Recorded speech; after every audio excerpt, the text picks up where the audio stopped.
Magandang araw kapatid. Welcome sa mga Panalangin Channel. Kamusta ka?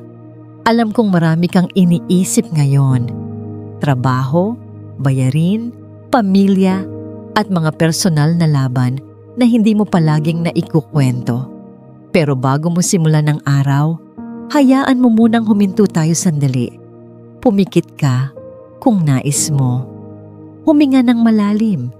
Ipaalala natin sa sarili natin kung gaano kabuti ang Diyos. Bawat paggising natin ay hindi basta-basta. Isa itong patunay na may layunin pa ang Diyos para sa iyo. Hindi aksidente ang buhay mo, kapatid. May dahilan kung bakit ka pa rin narito. Sa sobrang dami ng nangyayari, minsan nakakalimutan nating tumigil para huminga, makinig, at magsabing, "Salamat, Lord." Kaya ngayon, bago mo harapin ang lahat, gawin nating panimula ng araw ang pasasalamat dahil ang pusong marunong magpasalamat ay pusong laging bukas sa pagpapala. Ang pasasalamat ay hindi lang magandang asal o isang simpleng thank you. Ito ang pundasyon ng matibay na relasyon natin sa Diyos. Tuwing nagpapasalamat tayo, pinapaalala natin sa ating sarili na hindi tayo nag-iisa sa laban ng buhay. May Diyos na laging kumikilos sa likod ng lahat. May Diyos na patuloy na nagmamahal, nagbibigay, at hindi nagpapabaya. Kaya bago ka pa man lumabas ng bahay, bago mo harapin ang traffic, deadlines, pressure o mga pagsubok, huminto ka muna. Ilang segundo lang, walang ingay, walang distraction, tahimik lang, at sabihin mo ng buong puso, "Salamat, Panginoon. Salamat sa bagong araw. Salamat sa hangin na libre kong nilalanghap. Salamat sa lakas ng katawan, sa tibok ng puso, at sa panibagong pag-asa." Kapatid, bawat hininga ay grasya, bawat pintig ng puso ay paalala na buhay ka pa, na may layunin ka pa. At sa bawat pintig ng puso mo, tila sinasabi ng Diyos, "Mahal kita, anak. Nandito lang ako." Kaya huwag mong hayaang lumipas ang araw na hindi mo siya pinasalamatan. Dahil ang pusong mapagpasalamat ay pusong laging malapit sa Diyos. Pero alam mo kung ano ang pinakamalalim na dahilan kung bakit tayo nagpapasalamat? Si Jesus. Oo, si Jesus na walang kasalanan, pero piniling maghirap para sa atin. Isipin mo, ang hari ng langit at lupa, nagpakababa, naging tao, nagutom, nilait, sinaktan, at sa huli, ipinako sa krus para sa'yo. Hindi dahil mabait ka, hindi dahil karapat-dapat ka, kundi dahil mahal ka niya. Sobra, walang kondisyon. Sino ba naman tayo para mahalin ng ganon, di ba? At dahil sa ginawa niya, hindi mo na kailangang patunayan ang sarili mo para mahalin ka ng Diyos. Hindi mo kailangang maging perpekto para tanggapin ka niya. Tanggap ka na, minahal ka na, ganon kakabuti ang Diyos. Kaya kahit gaano kabigat ang problema mo ngayon, kahit pakiramdam mo ay wala nang dahilan para ngumiti, may dahilan ka pa rin para magpasalamat. Kapatid, kung may prayer request ka, i-comment mo at ito'y idudulog natin sa panalangin. Ngayon, manalangin tayo. Panginoong Jesus, lumalapit ako sa iyo sa katahimikan ng umagang ito. Hindi lang dahil may hinihiling ako, kundi dahil nais kong lumapit ng may pusong puno ng pasasalamat. Salamat. Salamat sa buhay na patuloy mong pinapahiram sa akin.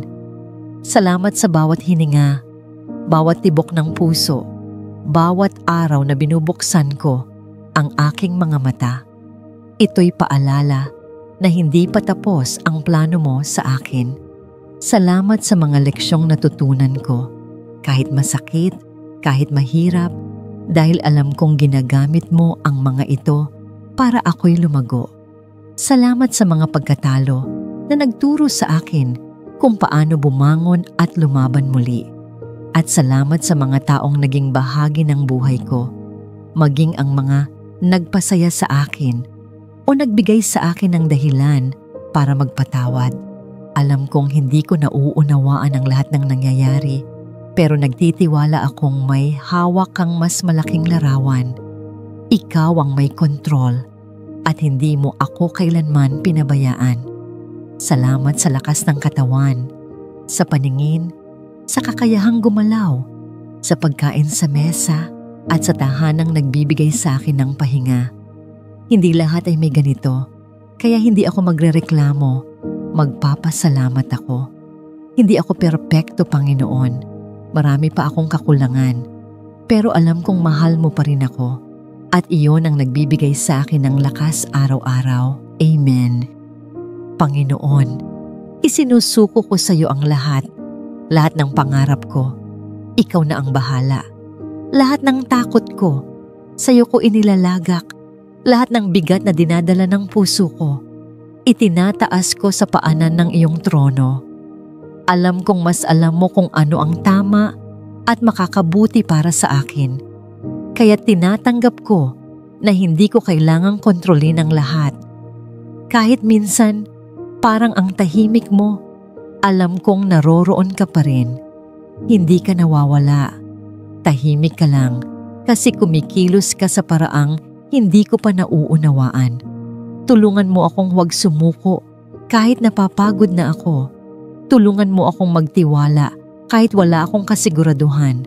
At tulungan mo akong magpatuloy dahil naniniwala akong may liwanag sa dulo ng bawat pagsubok. Sa iyo ko inilalagay ang lahat, Panginoon. Ikaw ang Diyos na hindi kailanman nagkulang. Salamat sa pagmamahal mo. Amen. Salamat din sa iyo, Banal na Espiritu, ang tapat kong kasama sa bawat araw, sa katahimikan man o sa kaguluhan. Sa bawat desisyong mahirap, ikaw ang nagbibigay ng liwanag at direksyon. Sa bawat gabi ng pag-iyak, pag-aalala o pagkalito, ikaw ang nagpapakalma sa puso kong gulong-gulo. Ikaw ang paalala na hindi pa tapos ang kwento ko, na kahit gaano kabigat ang nararamdaman ko, may Diyos na gumagabay, may pag-asa pa. Salamat sa iyong presensya na hindi nawawala. Sa mga oras na pakiramdam ko mag-isa ako, ikaw ang bumubulong ng, "Anak, andito lang ako." Ikaw ang lakas ko kapag wala na akong lakas. Ikaw ang boses ng katotohanan kapag ako'y nalilito. Salamat, Banal na Espiritu, dahil hindi mo ako iniwan at hindi mo ako kailanman iiwan.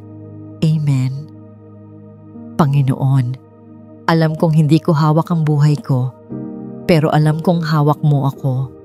Alam mo kung ano ang mga bagay na nawala sa akin. Alam mo ang mga luha na hindi ko naipakita sa iba. Alam mo rin ang mga pangarap na tahimik kong dinadala sa puso ko. At higit sa lahat, alam mo kung ano talaga ang makakabuti para sa akin kahit hindi ko pa yun nakikita ngayon. Kaya ngayon, Panginoon, buong puso kong sinasabi, hindi na ako mag-aalala. Hindi ko man kontrolado ang lahat ng nangyayari, basta kasama kita, sapat na. Pinangahawakan ko ang mga pangako mo na hindi mo ako iiwan, na may mabuti kang plano para sa akin, na kahit masakit, kahit mahirap, lahat ay ginagamit mo para sa ikabubuti ko. Salamat, Panginoon. Sa iyo ang tiwala ko. Sa iyo ang buhay ko. Amen. Panginoon, turuan mo akong maging laging mapagpasalamat. Hindi lang kapag maayos ang lahat, hindi lang kapag sagana, masaya, o magaan ang buhay, kundi lalo na sa mga panahong mabigat, magulo, at puno ng tanong. Turuan mo akong magpasalamat kahit may luha sa mata, kahit may kirot sa puso, kahit hindi ko pa nakikita ang dahilan ng mga nangyayari. Turuan mo akong makita ang liwanag sa gitna ng bagyo, ang pag-asa sa gitna ng takot, at ang layunin sa gitna ng kawalan. Tulungan mo akong laging alalahanin ang iyong kabutihan na kailanman ay hindi ka nagkulang. Ang iyong katapatan na sa bawat umaga ay panibago at ang iyong walang kapantay na sakripisyo sa krus, isang pagmamahal na hindi ko kailanman kayang tumbasan. Salamat, Panginoon. Hindi ko man masuklian ang kabutihan at pagmamahal mo. Ibinabalik ko sa iyo ang puso ko. Puso na puno ng pasasalamat, ng pananampalataya, at ng pagsamba. Ito ang aking dalangin mula sa puso. Kapatid, kung nakaabot ka sa panalangin ito, alam kong kumilos ang Diyos sa puso mo. Hindi aksidente na napanood mo ito. Ito'y paalala mula sa langit na mahal ka ng Diyos at hindi ka nag-iisa. Kung naramdaman mong lumapit muli sa Kanya ngayon, i-type mo lang ang salitang Amen sa comment section. At kung meron kang pinagdadaanan o gustong ipagdasal namin, huwag kang mahiyang i-comment sa ibaba. Lahat po ng mga dasal na sinusulat ninyo ay aming nababasa at taimtim na ipinagdarasal. Sama-sama tayong manalangin. Sama-sama tayong lumapit sa Diyos. Kung na-bless ka sa video na ito, huwag kalimutang i-like, mag-iwan ng komento, i-share sa mga kaibigan at pamilya mo, at mag-subscribe sa aming channel para sa mas marami pang panalangin at inspirasyon araw-araw. Huwag kalimutang simulan ang bawat araw sa pasasalamat dahil ang pusong marunong magpasalamat ay pusong laging handang tumanggap ng higit pa mula sa Diyos.